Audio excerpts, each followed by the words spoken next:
quand même pas mettre sur le même plan l'occupé et l'occupant. Mais ça m'a valu des tonnes de réactions internes, les menaces de mort, les mails, les lettres d'insultes, etc. Et des gens qui en plus estiment qu'ils ont bon droit de vous insulter ou de vous menacer parce que c'est au nom de la lutte contre l'antisémitisme. Et je pense avoir contribué à permettre de poser la question: est-il permis de critiquer Israël sans être automatiquement accusé d'antisémitisme? On a dit, mais ce titre de livre est idiot, bien sûr qu'il est permis de critiquer Israël, les journaux sont pleins de critiques d'Israël. Peut-être, mais moi par exemple, pour citer quelques exemples, j'ai perdu beaucoup professionnellement pour avoir fait cela. J'avais des chroniques dans des journaux de province qui ont été supprimées à la suite de pressions de groupes locaux. Et l'IRIS a été sanctionné sur de nombreux points, avec pas mal de collectivités locales pour lesquelles nous étions en tractation sur cela, et de façon non dite, bien sûr. Il y a quand même des choses, regardez, France Culture, moi je suis interdit d'antenne à France Culture.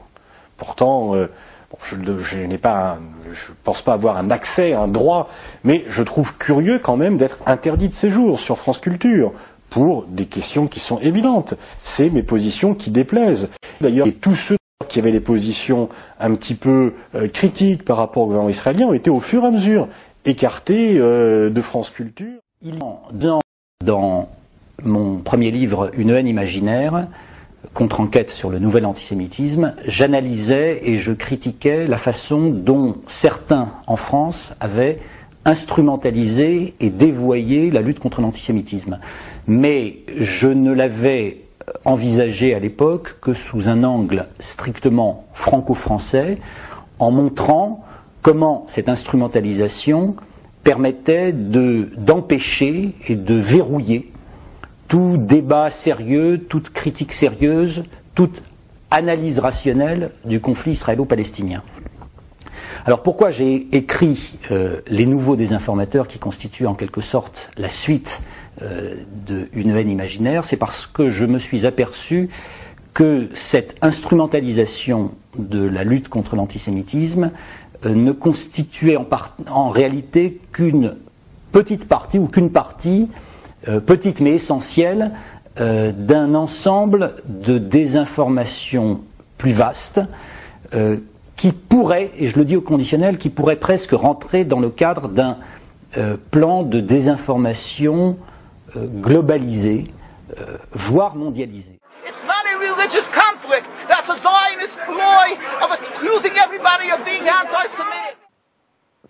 Quand on parle avec les Français, on se rend compte qu'une des choses qu'ils disent à peu près tous, enfin, sauf ceux qui sont fanatiques, c'est qu'il y a une chose dont on ne peut pas parler en France, c'est Israël. Mais encore plus qu'Israël. Parce que ça, je ne suis pas d'accord, on peut critiquer Israël. Finkielkraut dit je critique la politique israélienne, ça ne sert à rien.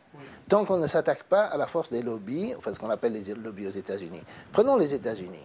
Récemment, le Sénat américain a voté à 100%, c'est-à-dire sur 100 sénateurs, il y en a 100 qui ont voté une résolution rédigée par le lobby pro-israélien et favorable à Israël dans la question de Gaza. 100. Staline, Corée du Nord, 100. Staline, c'était quand même 97, 98. Il laissait un petit quelque chose. À mon avis, ils auraient dû laisser un petit quelque chose pour donner l'impression qu'il y avait une certaine liberté. Ça, c'est quelque chose que Mearsheimer et Walt ont démontré, mais beaucoup de gens l'ont démontré avant. Et il n'y a que... Walt a écrit un article là-dessus, il n'y a que l'influence du lobby qui explique ça. Tant qu'on ne s'attaque pas à ça, on ne s'attaque pas à la racine du problème. Et ici, c'est pas le rôle de l'argent, mais c'est le rôle de l'intimidation, de la remise...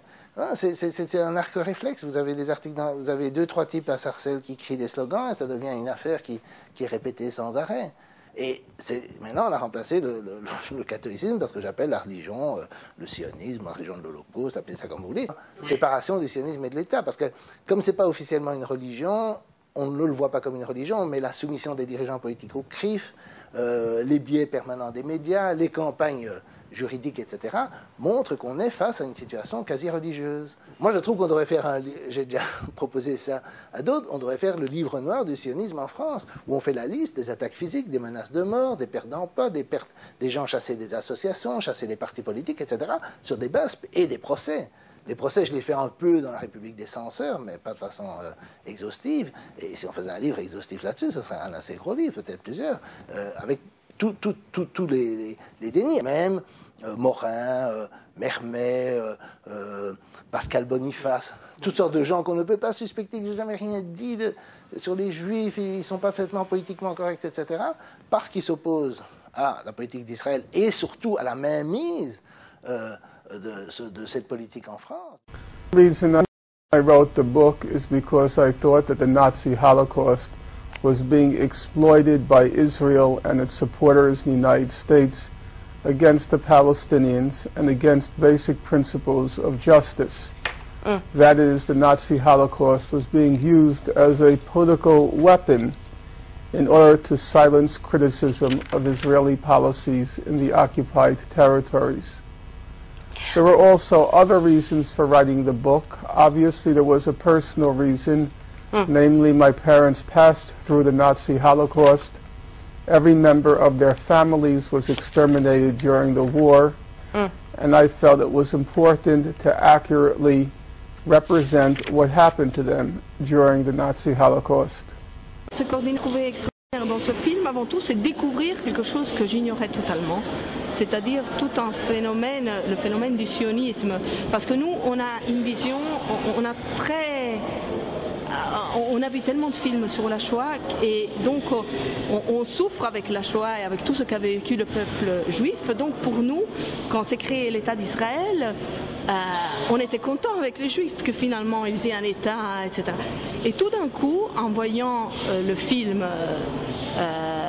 La Terre par arabe, tu te rends compte de l'autre point de vue, qui est celui de ceux qui habitaient la Terre. The kind of utilitarian Holocaust we are having is cynical.